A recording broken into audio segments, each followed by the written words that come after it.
Assalamualaikum warahmatullahi wabarakatuh. Alhamdulillahirabbil alamin, teman-teman sekalian. Ya, kita tidak terasa sudah sampai di pertemuan 3. Oke, pada pertemuan kali ini kita akan membahas tentang sejarah sistem telekomunikasi, baik itu di dunia pada masa awalnya dulu dan tentunya di Indonesia yang akan kita bahas lebih lanjut.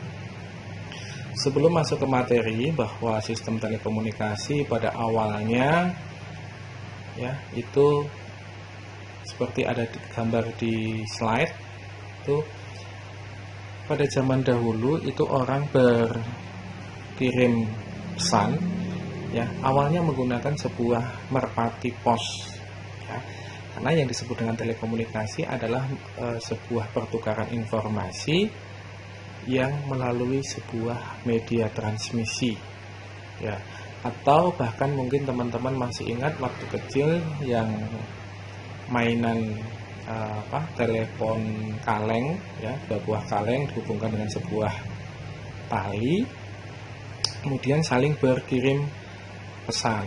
Apabila talinya semakin kencang, suaranya semakin jelas pada saat itu. Oke, kita mulai saja materi kita kali ini.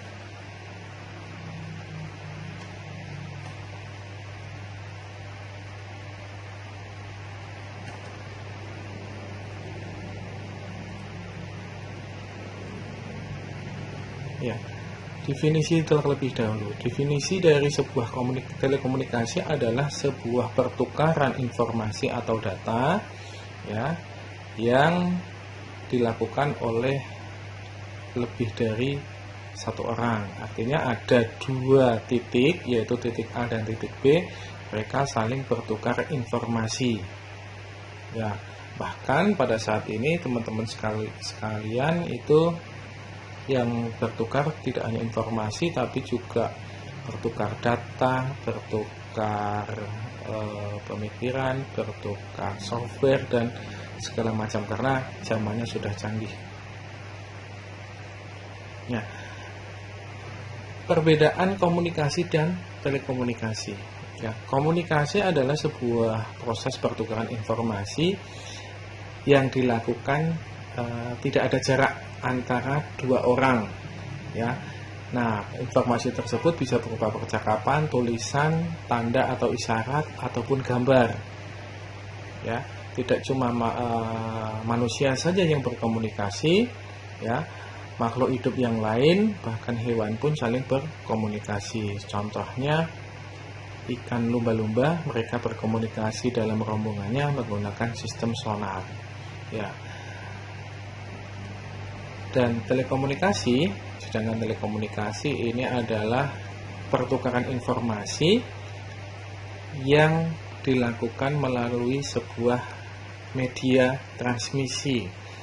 Artinya di sini ada jarak yang memisahkan antara satu titik ke titik yang lain, satu titik pengirim ke titik penerima ya. Nah, informasi tersebut bersifat dua arah ya. Jadi misalnya titik A itu mengirim ke titik B juga bisa mengirim ke titik A. Jadi dua-duanya saling bisa bertukar informasi. Nah, pada awalnya di Amerika Serikat itu Alexander Graham Bell menemukan sebuah pesawat telepon pada tahun 1876. Kemudian 1 tahun berikutnya sebuah perusahaan yang bernama Bell Telephone ini membuat sebuah perusahaan telekomunikasi ya, dan pada tahun pertamanya itu langsung mendapat 600.000 pelanggan. Nah, kemudian perusahaan tersebut itu berevolusi sampai di tahun 1900 menjadi AT&T ya, American Telecommunication Telepon ya. Kemudian lanjut lagi sampai tahun 1934 didirikannya sebuah perusahaan ya, bukan sebuah perusahaan, sebuah badan hukum yang mengatur telekomunikasi, yaitu Federal Communication Commission. Kalau di Indonesia itu BRTI, ya, sebuah badan yang mengatur pertelekomunikasian. Nah, kemudian di tahun 1984, ya, AT&T tadi, perusahaan tersebut dipecah menjadi pabrikan, ya, ada yang namanya Lucent, kemudian Bell Laboratories, ini untuk penelitian, sedangkan untuk operator teleponnya itu bernama Bell Atlantic, ya. Nah, seiring dengan berkembangnya jumlah pelanggan, ya, akhirnya telekomunikasi menjadi sebuah bisnis, ya, bukan hanya pemain tunggal saja, ya, tidak ada monopoli dalam bisnis telekomunikasian, ya. Contohnya di tahun 1901 itu Australia, dia ada 2 operator telepon, ya, yaitu Telstra dan Optus.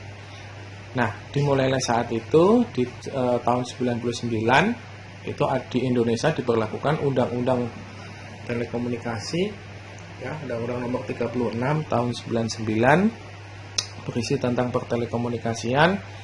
Ini berlaku pada tahun 2000. Nah, sedangkan perkembangan telekomunikasi di Indonesia itu dimulai pada tahun 1870, ini masa penjajahan, ya.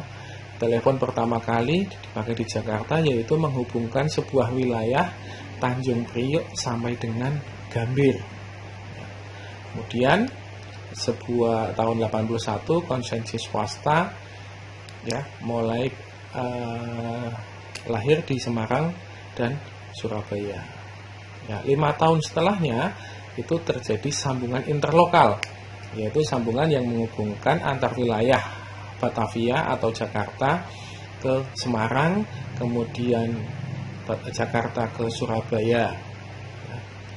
Nah, kemudian pada tahun 1931 ini di Indonesia sudah terdapat saluran langsung internasional yang tadinya hanya bersifat lokal. Pada tahun 1931 sudah bisa melakukan panggilan internasional. Oke. Kemudian setelah masa kemerdekaan tahun 1945, ya, ini Telkom lahir, ya, Telkom, perusahaan Telkom plat merah, ya, negara, ya, ini mulai lahir. Kemudian muncul lagi perusahaan baru pada tahun 1968, yaitu Indosat. Ya. Nah, Indosat ini sudah menggunakan komunikasi via kabel laut, ya, pakai fiber optik, ya, yang menghubungkan Indonesia dengan Singapura.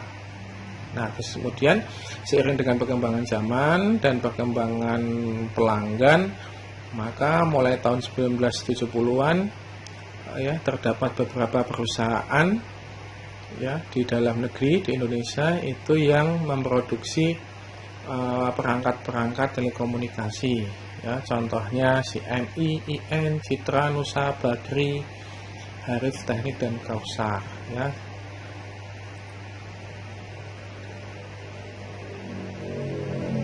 Nah, karena semakin berkembangnya industri pertelekomunikasian di Indonesia, ya, maka jenis-jenis layanannya pun akan dipisah. Contohnya jaringan telekomunikasi, ya, yang berupa pada saat itu di awal-awal perkembangan itu masih menggunakan wire, masih menggunakan kabel, itu di handle atau dipegang oleh PT Telkom.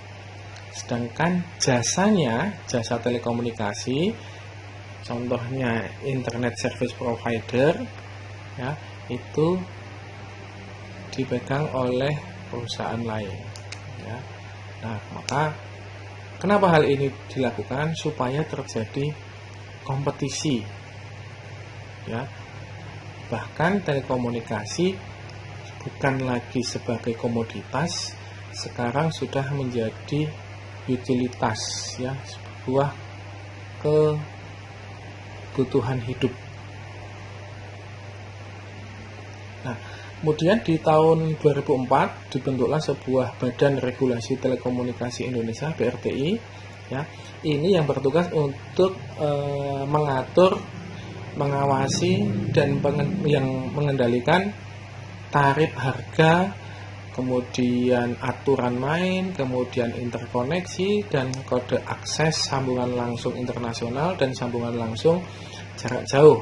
Karena semakin banyak perusahaan yang bermain di industri pertelekomunikasian.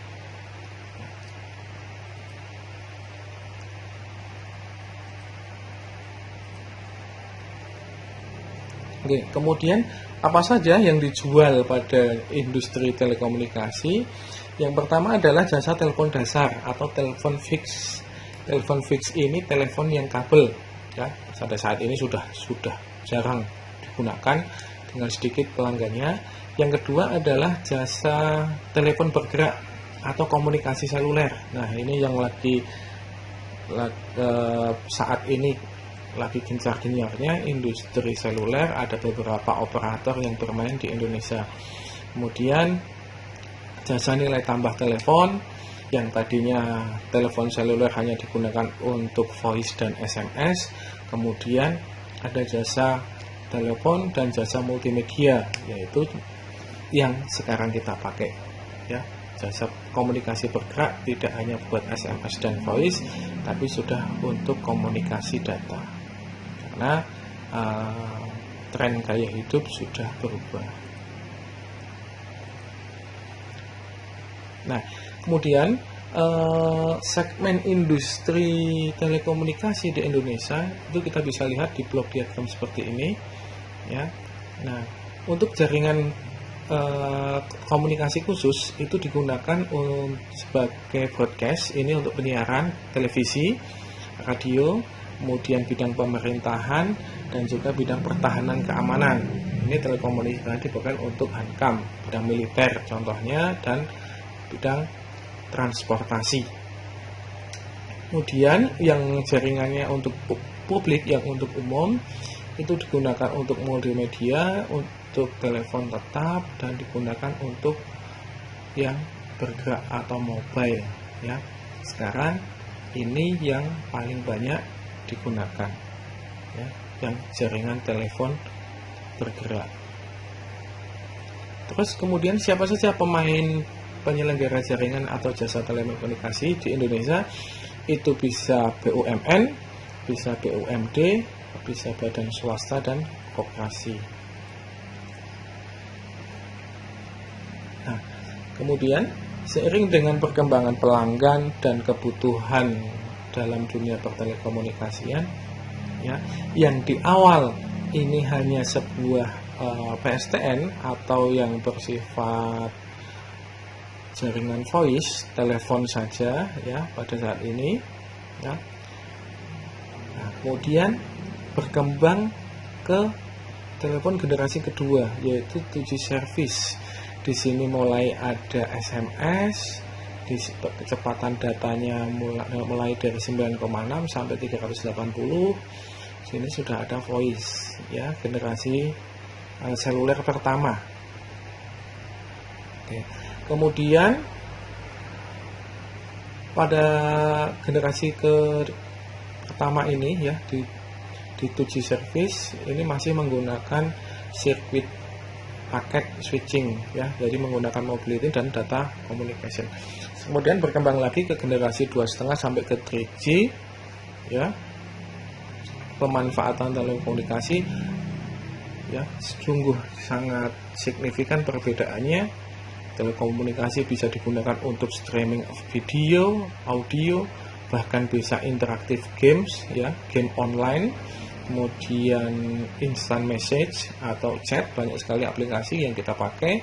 Kemudian bisa untuk internet, kemudian untuk mobile e-commerce, ya, bahkan dipakai untuk location identification, ya, atau dipakai untuk GPS.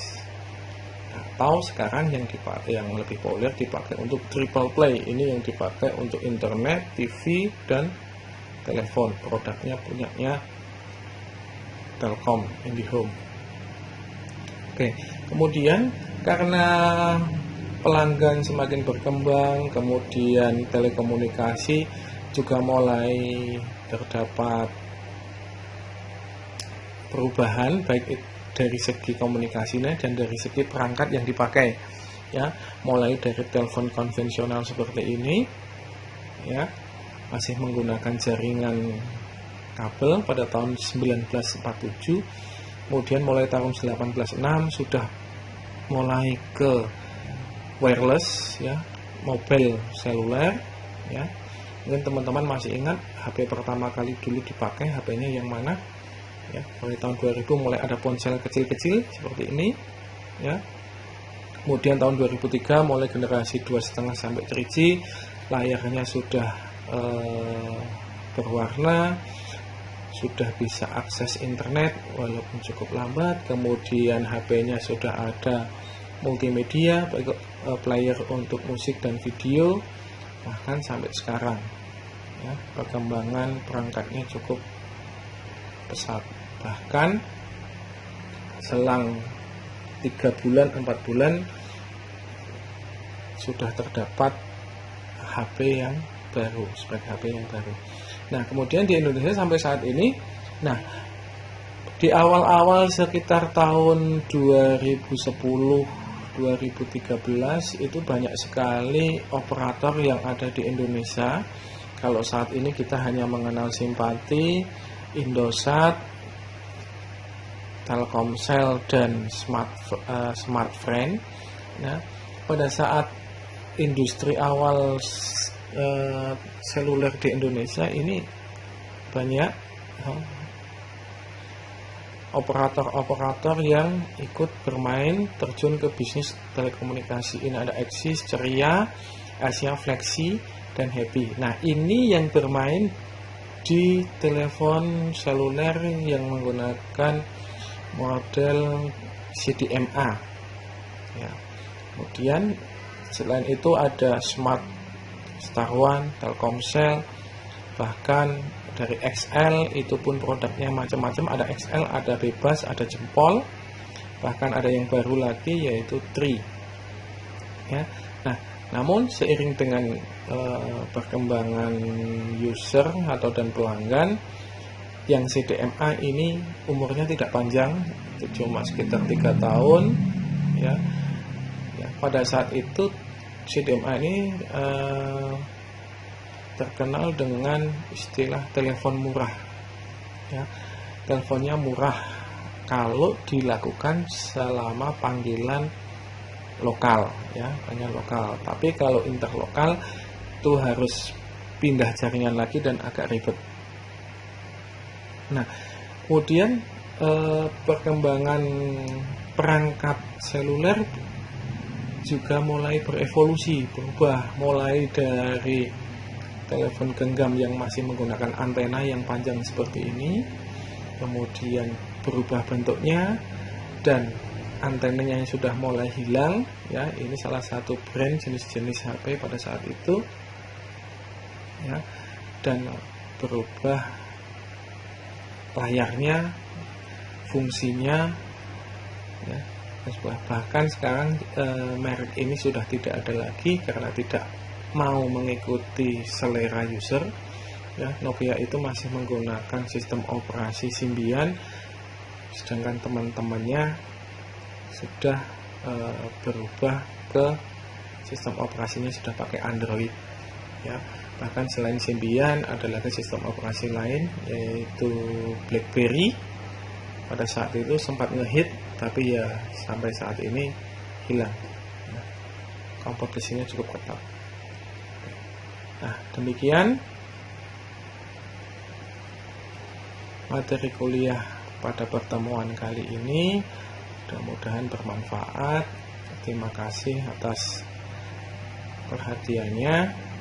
Saya akhiri. Wassalamualaikum warahmatullahi wabarakatuh.